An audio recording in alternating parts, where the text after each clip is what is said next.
Welcome. This is Dr. John DeMartini. This is one of the most amazing and inspiring shows that you can listen into. If you want to be on the edge of your seats, if you want to open up your heart, if you want to expand your mind, and you want to meet incredible people, stay tuned because you're just about to experience a transformative radio show that will change your life. And you're listening to the Dr. Pat Show that's coming up right next. Welcome to the Dr. Pat Show. Talk radio to thrive by. Powerful, inspiring, and coming to you live, bringing you stories of people like you and me, busting through and living life full out. Get ready to dare to wonder what your life would be like if you knew you could not fail. Hey, everybody, welcome. It's so great to have all of you tuning us in and turning us on. Welcome to the Dr. Pat Show. This is Talk Radio to Thrive By. What's really funny about this is that we're going through a complete rebranding, and I think you all are probably pretty sick of me talking about our upgraded technology. So pretty soon you're going to start to see it. But what's fascinating about this is as we're going through it, we're having to make what we think are important decisions. But on the other hand, many people think, oh my gosh, why are you agonizing? And so one of the things that has to do with today's show, and my very special guest, Stephanie James, joining me here today, is this show started with the spark 16 years ago. The network started with a spark 11 years ago. But until I read her book and I started to look at what Stephanie is talking about, it wasn't clear to me how absolutely perfect that word is. And the reason that it's perfect for a lot of things is that once you feel the ignition, so it reminds me, Benny, it reminds me of my Harley Davidson. Okay. I know Stephanie's like, seriously, how is she going to relate her Harley Davidson to my book and what a spark pod is? Well, here's what it is. If you own a 61 chopped out Harley Davidson, and that chopped out Harley Davidson doesn't have an electric ignition on it, you get 3 shots at kicking that 850-pound chopped bike to have that motor turn over. You get 3. You don't get 4, 3. That's it. Because if you don't get it, if that ignition doesn't spark after 3 really hard kicks, it floods. And the reason that I was reminded of this today, as we go into celebrating our 11th year, and after reading Stephanie's book, we come here today in 2021 as 2 people, and many of you, challenges beyond belief. But at some point, you emerge as she has emerged as an author, a filmmaker, a psychotherapist, a keynote speaker, a radio show and podcast host, a transformational life coach. Now, would that have happened to Stephanie or to me if for some reason we didn't really have to pump that engine up a couple of times, even if it got flooded and kicked that Harley Davidson into gear? I don't think so. So today we're going to talk about with her fabulous book, fabulous book, because this is a message not just for our time, but it's for a time in the world that we live in today. We're going to talk about what it means to remember we have that ignition power, regardless of what mudslide you find yourself in or what situation. Stephanie, it's great to have you. Welcome to the show.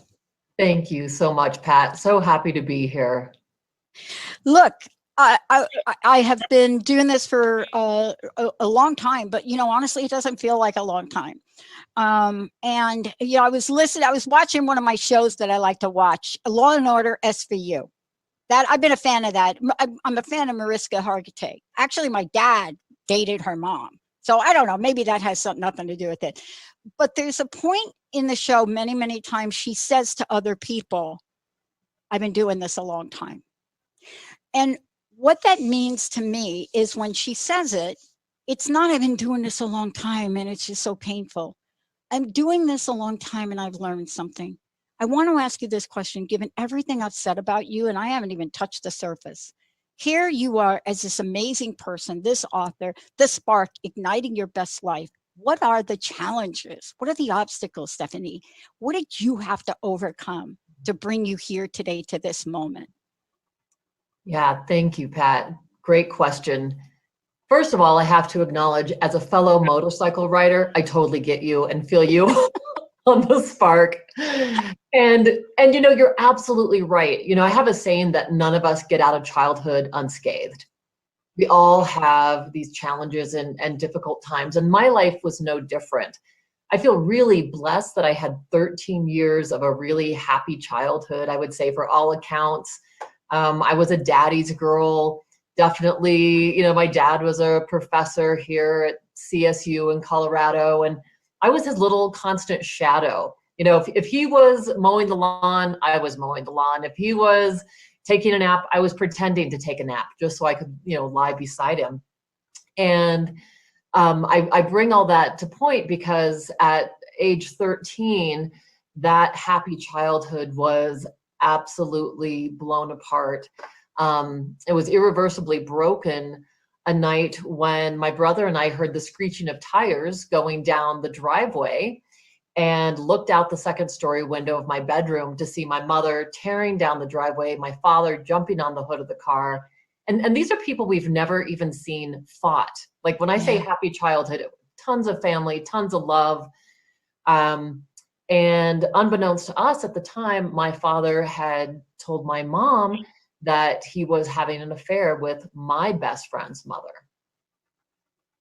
And so, things just went nuts. And so longer story short, my mom, who absolutely adored my father, they'd been married 18 years, she is one of my dear best friends at this time. But at that time, she just emotionally fell apart and couldn't handle it. And so what I did was, naturally, I was a daddy's girl. I went to live with my dad. And, what ended up happening, my stepmother, soon to be stepmother, she really didn't want me to continue having the relationship I did with my father.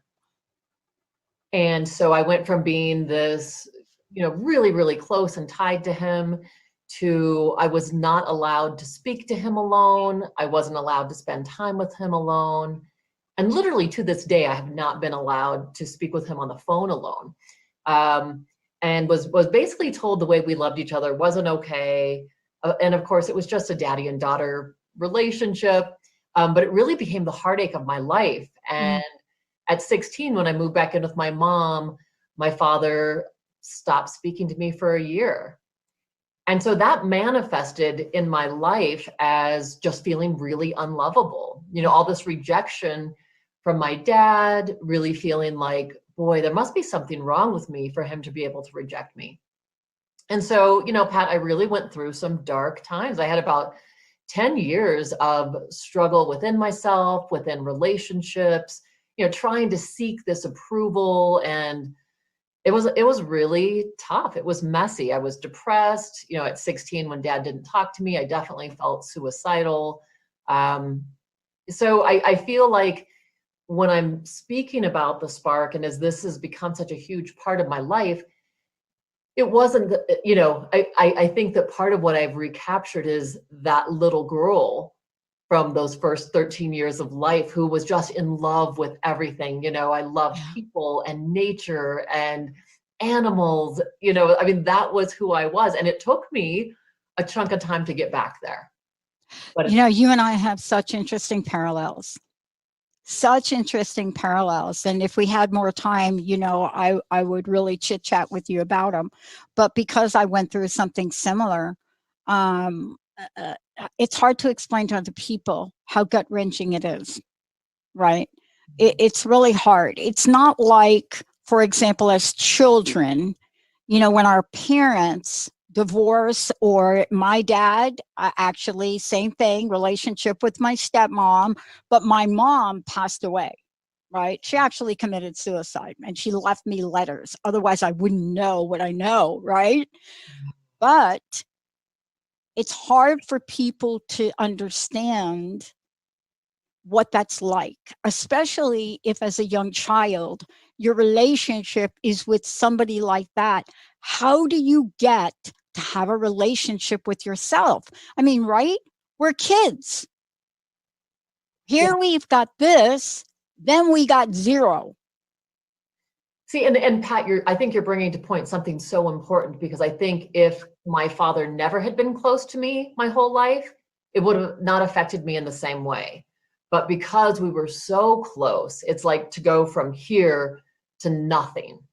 And that void and that rejection left just such a wound in me that I carried it around for about a decade before I could really overcome it and really start having a relationship with myself, truly learning, as I talk about in the book, how to befriend myself.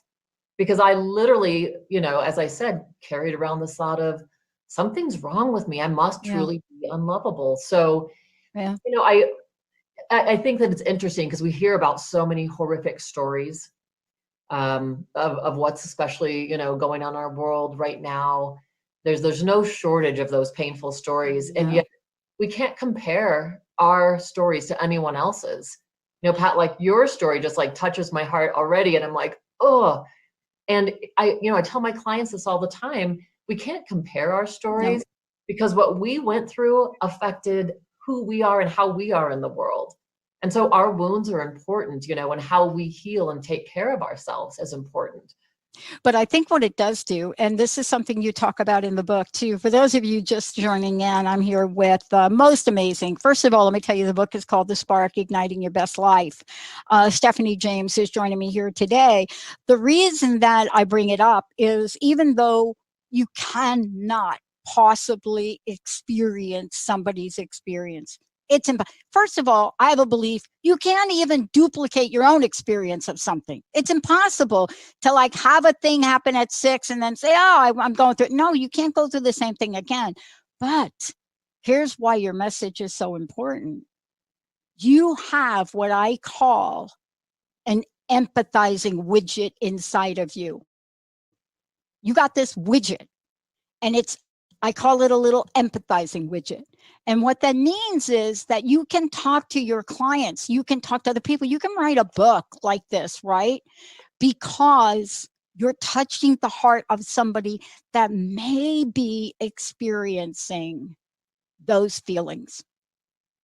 What would you say about this idea of what it takes to rise up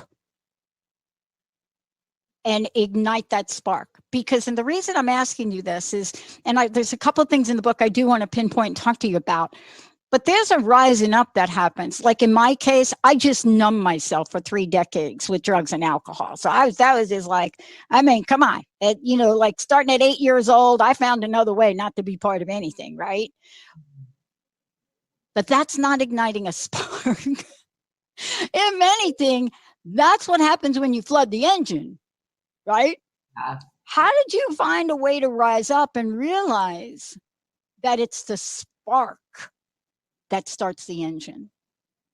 Well, one of the things that has really always been a truth for me is knowing that spark existed. And so I think it exists. I don't just think, I know it exists in everyone. It's our essence. It's who we are. It's that just, sense of joy that emerges from us when we stop all the thinking and we stop trying to do all this external comparison or external gratification. It's always there. What happens is it gets covered up with life, and with these experiences like you and I have gone through, where then we've got to excavate it and, we've to allow it to shine again. So what I did is at some point I decided, yeah, I need to do some therapy work. I did some EMDR work, joined spirituality groups, definitely did the deep dive. Yeah. And I think some of the best things were learning how to actually like myself. And one of the ways that happened truly was through meditation, when I could quiet down all the exterior. And I'm not talking a huge, some people think, oh, meditation, you're doing it for hours a day. 20 minutes in the morning. That's all it took to start quieting the voices. And then it's the one thing that I talk about. I think that when we learn to befriend ourselves, sometimes it's when we feel, and that was definitely true for me in those situations, like that nobody was there for me during that painful time, like at 16. And I had totally right there with you. Yeah. Totally. 16 to 70 had to be. People say, what's your worst year, Pat? I don't know why people ask me. I'm called Dr. Positivity, but they want to know what my worst years or nightmares are for some reason. And so when anybody asks me what, like, pinpoint, I have to think, was it really 1992? No, it was between age 16 and 17. What was up with that, Stephanie? It's so tough for everyone, I think, to navigate through that time anyway, but add on families breaking apart and all this drama. I mean, So, but I do think one of the things that really, really was essential for me was starting to make these commitments to myself, to show up for myself. And they're little small commitments that people can make every day that make a difference in how we feel about us. So when I tell myself, okay, I know what's good for me, I need to work out every morning, I need to meditate, I need to do gratitude journal, I want to prime my mind, body, and soul for the day. And every time I don't do that, I'm letting myself down. So I'm not building a relationship. And the beautiful thing is the reverse is true. The way we befriend ourselves is say, you know what? I'm going to make myself a priority in my own life. And I'm going to show up for myself every day. I'm going to say, yep, I'm doing this. And we show up. And then we start learning, wow, I've got my own back. I can start trusting myself now to show up for me. And Pat, it's no different than a regular friendship. If you were going to meet a new friend, you wouldn't be like, hey, I totally trust you after this first meeting and I'll tell you everything about me. And, I'm going to depend on you now to pick up my children from school. We're not going to do that. And, so we have to cultivate that, right? We have to cultivate that relationship. The same is true for us. It's not a light switch. We don't make one grand decision like, oh, I love myself now, done, right? It's something that we build every day. And honestly, one of the ways I did it, and I have my clients do this, is every day that I would show up for myself, I would put, instead of crossing the day out on the calendar, I'd put a heart on the calendar. Yeah. And it's really cool to go through a month and look back and you see all these hearts looking back at you like, wow, I've really been taking care of me. I see me. I value me. And because of that, that started changing everything in my life, where then I could actually hold it when other people were giving me love and attention and showing validation instead of rejecting it. There's two things in the book that I want to talk about before we go to break. And I can't remember which page it's on, but I was really pleasantly surprised. You talk about apology, right? Now, I want to talk with you about this because there are a lot of books that get written. Very few really address apology. What would I say would come close to what you're talking about here? Maybe in the 12-step programs where they talk about, they don't say apology because they talk about amends, but they talk about humility. And I would love for you to talk about this, because one of the things that I find so important in this, Stephanie, is it's great to talk about the spark, but the introspective journey you took in order to ask people or share with people the power of apology, I think is underrepresented in all the self-help books. What was it that sparked your interest in this particular transformative shift? So for as far as the apologies go, I feel like my interview with Harriet Lerner, when I had her on my show, her book, Why Can't You Say I'm Sorry? What a powerhouse book. And it really resonated in my own life, because we're going to have people in our life who are not able to apologize to us for the things that they've done that hurt us. I think it's really important to realize that part of that has to do with their inability to hold on to themselves or their own identity, and somehow saying I'm sorry, it gets rid of any kind of foundation that they have. It's all ego based. So I think it's important to think about, this piece of, we don't have to have an apology from someone to heal. And I love her thing about, we don't have to give a full pardon apology to heal. That's right.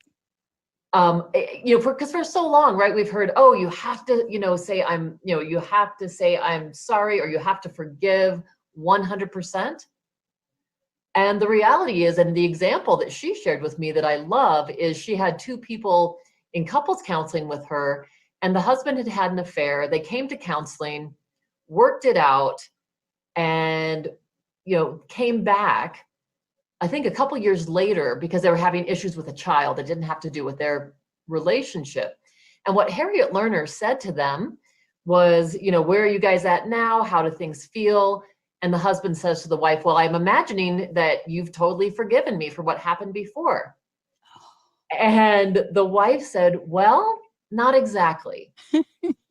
I forgive you 95%.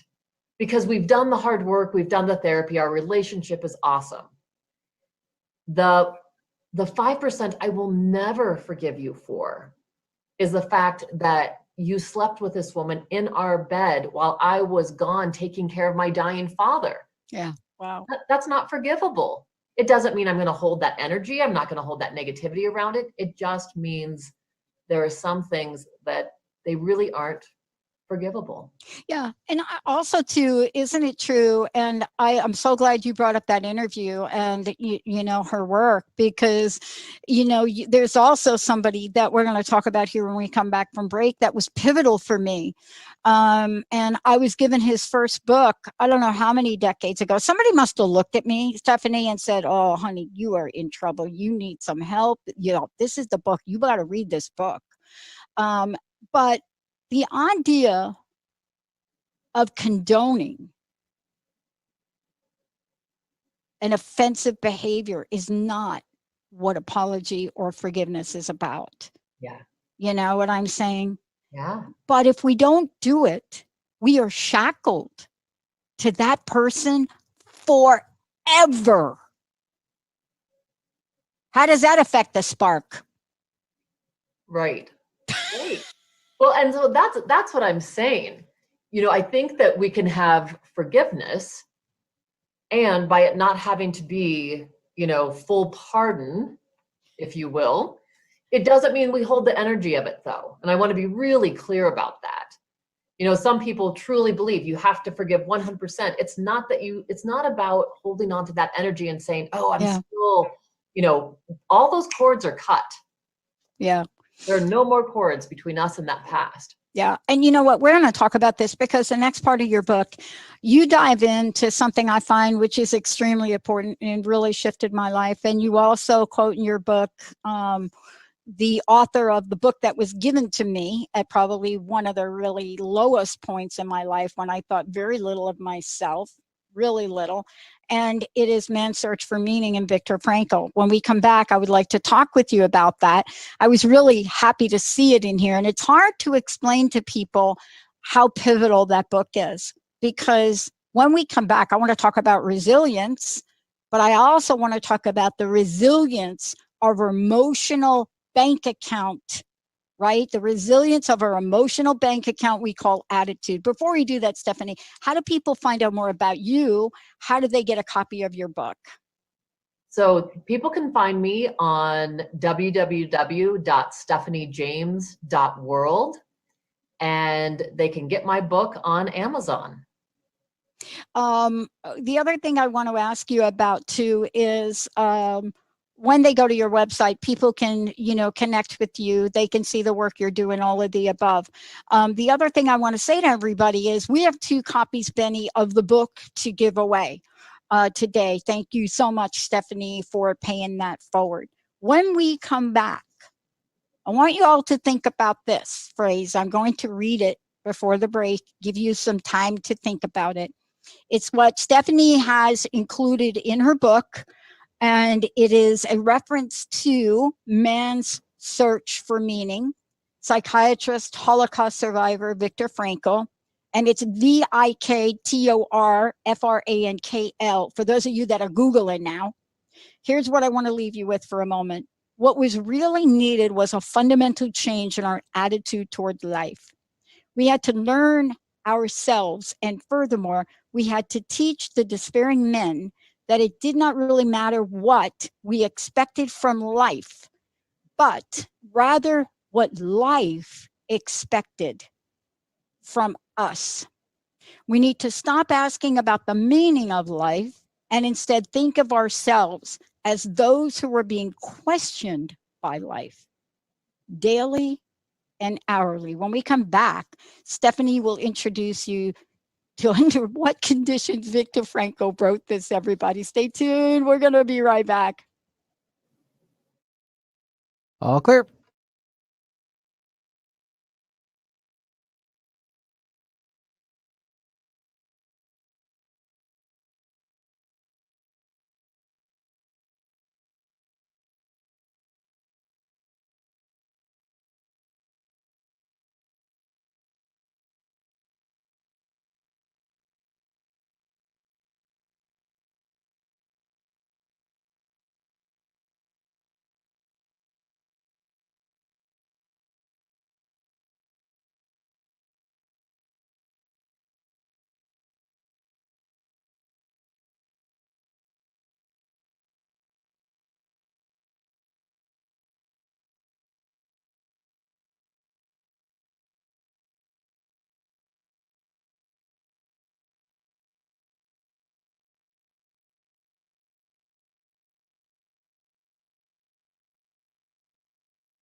Y'all ready to come back?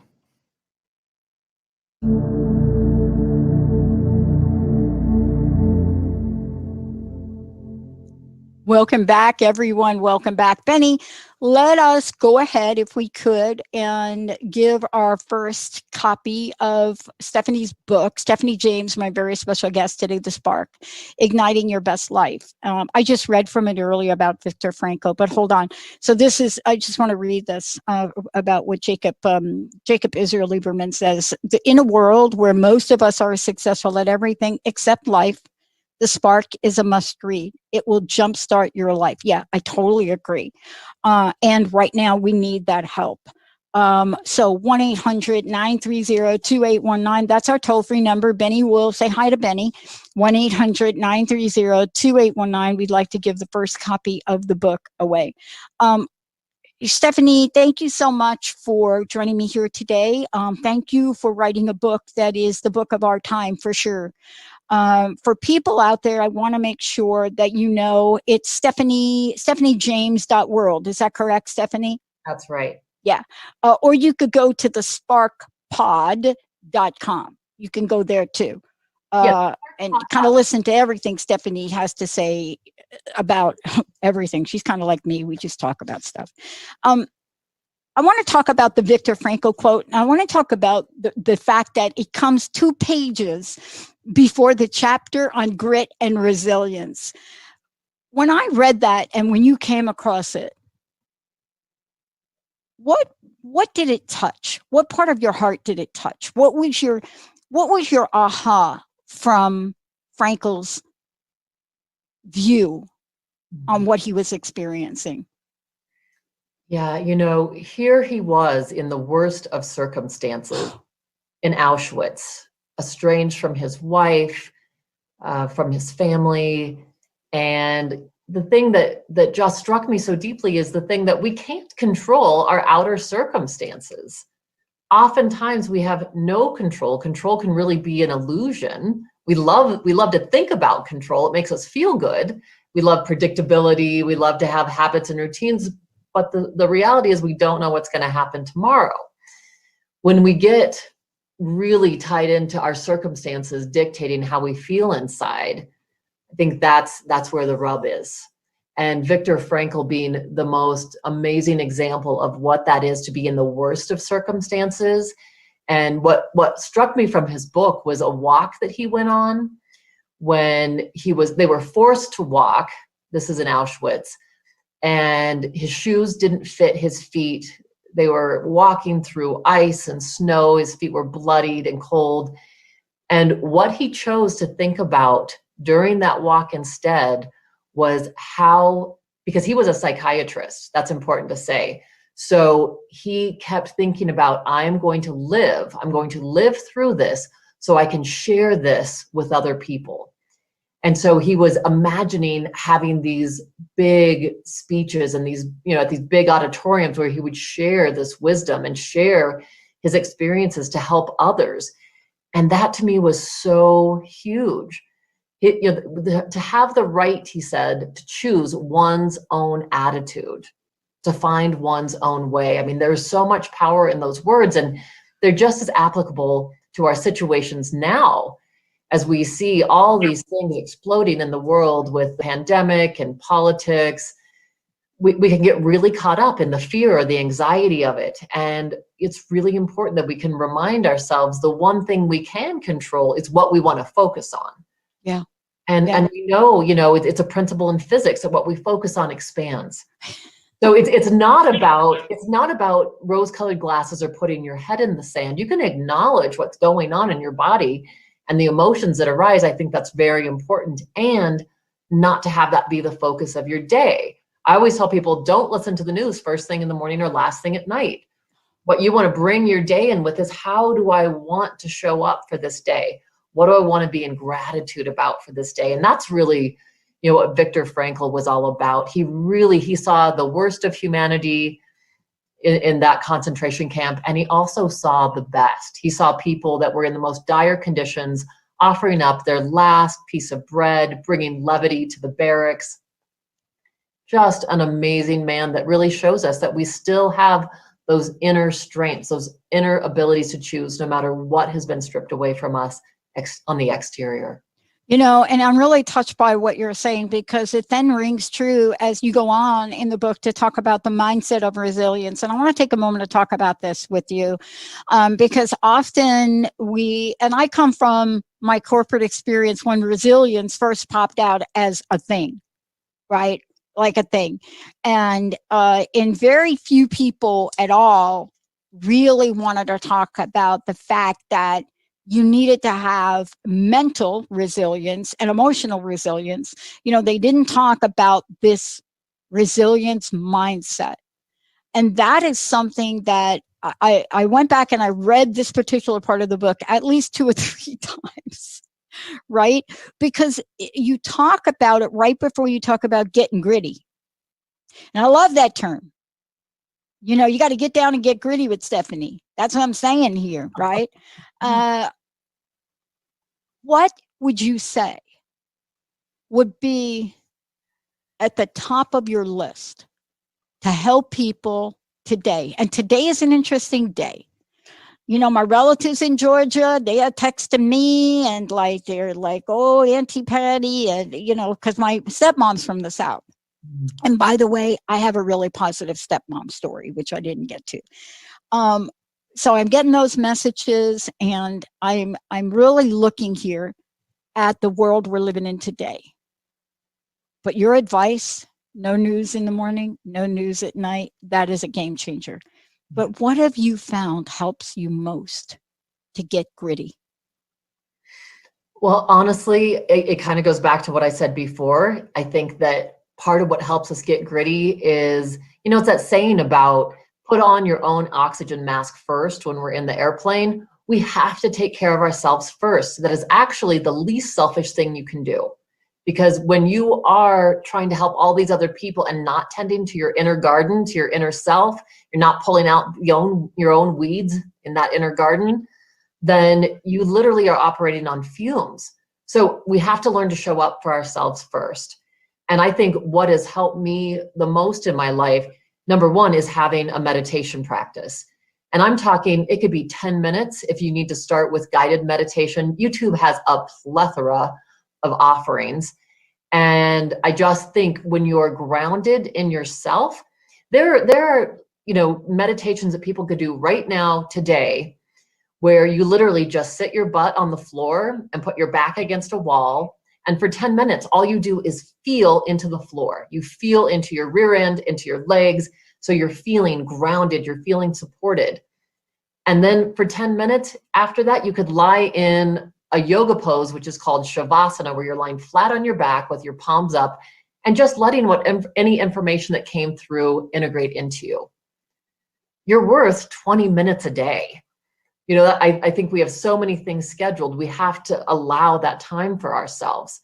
And I really love the idea too, Pat, of having bookends to your day, not only just not watching or listening to news at the first thing or the end thing, but our brain goes into theta brain wave state first thing in the morning, last thing before we go to sleep. That's when our brain is most susceptible to input. So we want to be putting things in there that are going to make us feel good.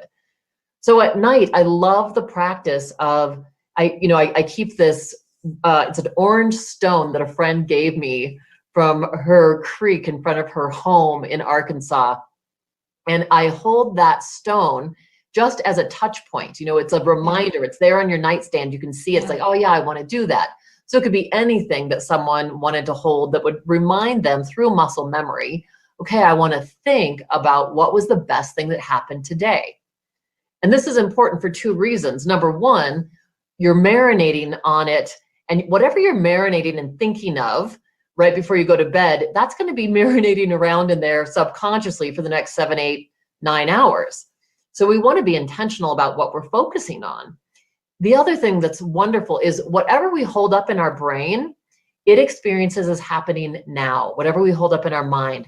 That's why if we're worried about something next week, tomorrow, it's not happening, but we're still experiencing the anxiety right now. Yeah. Same thing with regrets from the past, right? Oh.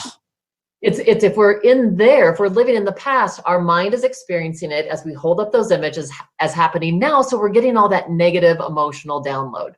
So the wonderful thing is we can do the same thing with something positive. We can think about what was really good today. And some days it's okay if the best thing that happened was you had to walk around the block with your dog, or it was sunny out today. But to really focus on that and to hold on to it. And again, marinating on it for a few moments is so imperative, because negative experiences in the brain, they're like Velcro, right? Our brain says, I'm going to hold on to this because I need to remember this to survive. If you touch the hot stove once, you don't have to touch it again to know that is going to hurt. And so the same thing with positive experiences, it's opposite in our brain, that positive things are like a Teflon pan, and they just slide right out because the brain doesn't think we need them to survive. So in order to get some of these things to stick, we want to tell our brain, yeah, this is important. And it only takes a couple moments of really holding something. When I say marinate on it, that's what I'm saying. We're holding it in an emotional sense. We're holding it up in our mind. And then the mind goes, hey, I'm going to pay attention to this. And again, the way our brains work, as we focus on what's good in our life, what feels good, the next day you're going to notice more and more and more. So oftentimes I challenge my clients to a 30-day challenge of doing the bookends to your day, right? Beginning with a meditation practice, even just writing, what are 3 things I'm grateful for this morning? Feeling good about that, and then doing the bookend of your day. What's something really good that happened today that I can marinate on? And I promise you, within 30 days, you're going to see how those neural pathways have changed. Yeah. And you are feeling different. You are having resiliency. You are experiencing life in a different way. And you are building that internal grit that just helps us get through the bumps of life. There's no question about it. And by the way, Stephanie, your book is filled with these things. We're going to take a short break. When we come back, we're going to talk about both of our experience, both Stephanie and my experience with homelessness. There's a part that she writes about in the book that for me, you guys reading the book, you may blow by it, but it's really at the crux of what we're talking about when we talk about the spark. Because there are many, many exercises I give my clients that I work with. One of them has to do with the homeless people they run into. When we come back, we're going to talk about how shifting starts within, and how a simple occurrence, a passing by, warranted Stephanie James to put 2 pages in her book to talk about. 1-800-930-2819, second copy of the book. Let's take a break. Benny, David, we'll be right back. All clear. Thank you, Benny. Patty, this is so awesome. It's so awesome watching your style too. Yeah, I don't have any training in this. Obviously, you could tell. I just have fun. I did this based on a wrong phone number that I dialed 16 years ago. So come on. Yeah. I love this part in the homeless part in the book, because I was homeless at 17. What I didn't tell you about in that 16, 17 period was I literally came home one day and found all my stuff in the front yard. But it led me on an interesting journey. I was on I'm in Seattle now, but I grew up in New York and New Jersey, right? Mm-hmm. And what I learned from my short stint at homelessness was so pivotal for me. Everything from realizing back in the day that I could wear clean clothes if I just joined these Hare Krishna people, right? And stood on a corner for an hour. Yeah. To learning how to beg for money in the Port Authority by using 2 different sports team baseball hats. Some people liked the Yankees and some people didn't. They liked the Mets. Wow. From understanding people's despise in people that are in that situation. But I also learned about the kindness, when a restaurant guy saw me digging in his dumpster for a hot dog. Right? Yeah. And offered me a job to sell hot dogs from a hot dog cart. Well, and Pat, I have to ask you, I hate to interrupt you really quickly before we come back. Is this, I have so many stories that I share with people. Now I'm not even remembering the story. This is the one where you're at the corner and the homeless guy walks by to you and says, good morning, and gave you a huge smile. And he said, good morning. He said, you are so beautiful. No, you sure are beautiful. The light changed. He walked away, but he left you with the gift and a smile, not only on my face, but in your heart. Yeah. See, we don't realize even in today how that is. And I had a situation this morning where I could feel myself going to the edge that I don't want to go to. And so how do I step back from it? How do I remember these moments? He didn't want anything from you. No. But that's not what we think about homeless people. I mean, if you'd have run into me at the Port Authority, I'm going to be asking you for money. And I'm going to be telling you like a whole story about, like, I just got to get home. Can you give me a quarter? Honestly, I wasn't going to go home. But we have to remember these moments now. Well, it's so important, and the reason that, I thought about that homeless moment, there's another one too I might share about another guy who I actually ended up giving food to, but just the interaction so powerful. Yep. And how important that is. Yeah. And that's why I brought it up, because there are a lot of other things we could talk about in the book, but you see, this is the end game for me. Let me know when you're ready. If you're going to write a book about Spark, boy, you better have to learn some humility. Yes, Benny, thank you. All right, stand by.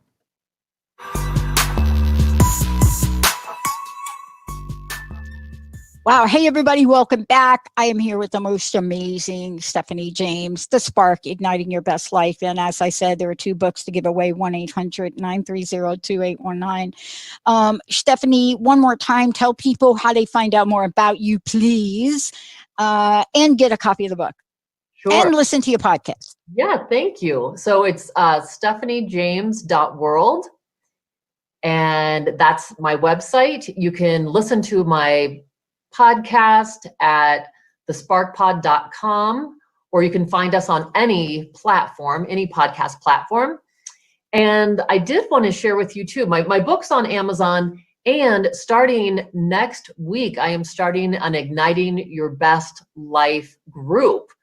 So it's actually a group that will go through the chapters month by month. And if you go to my Facebook page, which is just Stephanie James, it's right there on the page. There's the links.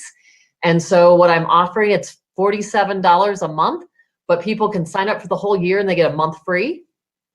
And I would love people to come join me. I'm doing that and a meditation group Thursday mornings. So really excited to have people join. I say I love to spread the spark, not germs.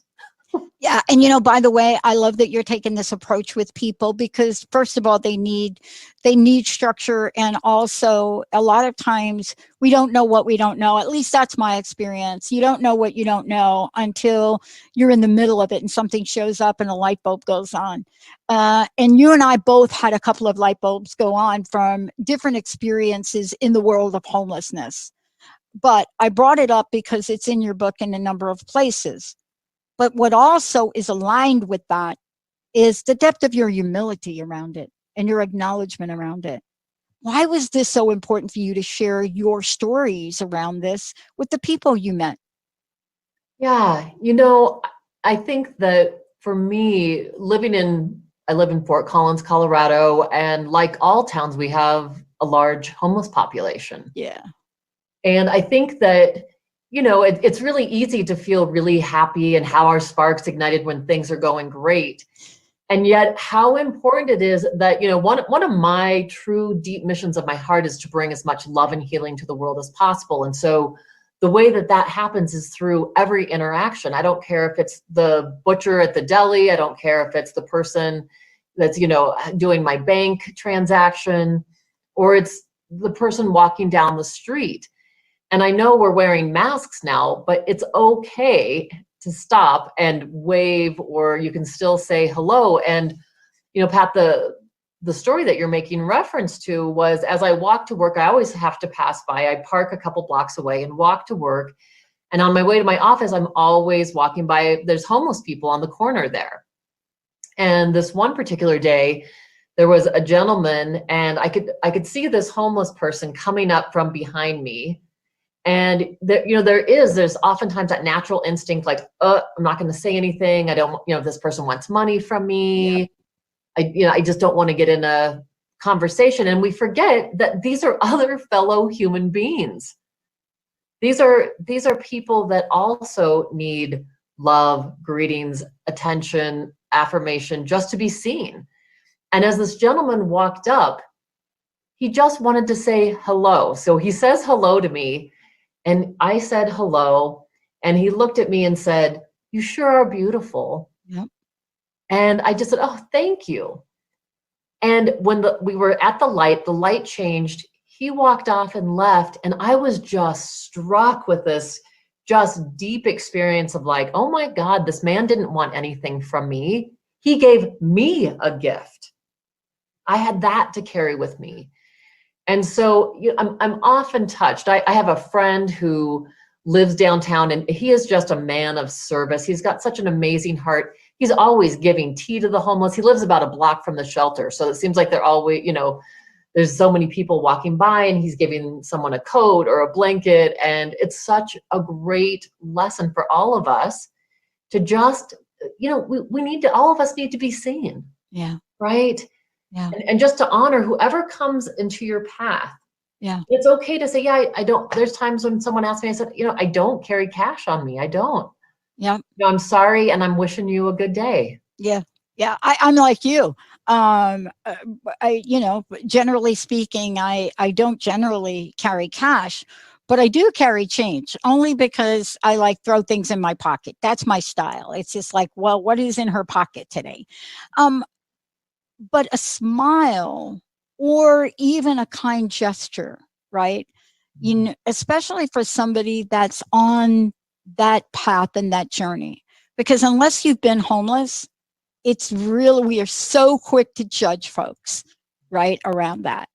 And, sometimes, there are situations where you have to be really mindful, right? But in the end, what you just shared is what Viktor Frankl shared, and what so many of us really do need to learn right now. There's a level of humility that really doesn't take anything away from us. That's not what humility is it? It actually strengthens and builds a platform, because I don't think without it, we can fire that spark, can we? Right. It's both and. Right. We have to not only ignite the spark within us, but what makes it beautiful. And I have actually a documentary coming out in the next few months, and that's really what it's about. It's called When Sparks Ignite. Wow. About how we, when we do our own healing, then that becomes the match point that ignites something within us that can then become those sparks that we share with the rest of humanity. That becomes our gift. So I think that is the important piece. We've got to excavate this inner spark. We've got to allow it to ignite, and then we have to share it. Oh, totally. That was the last piece. And thank you for saying that, because that is, for me, what you just said right there. That's why you're here today. That's why you wrote a book. That's why you're forming groups.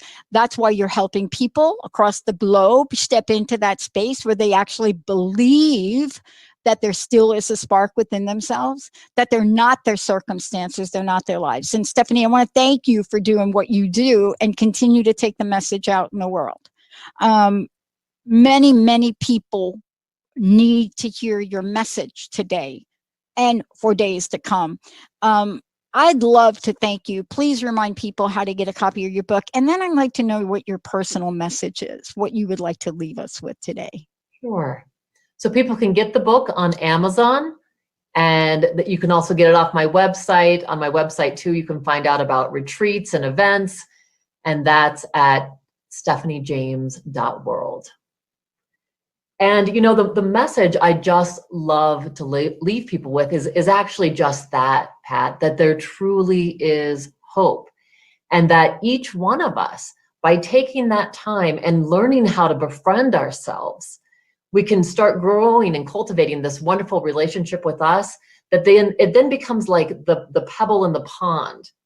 And so those concentric circles of healing can radiate to everyone around you.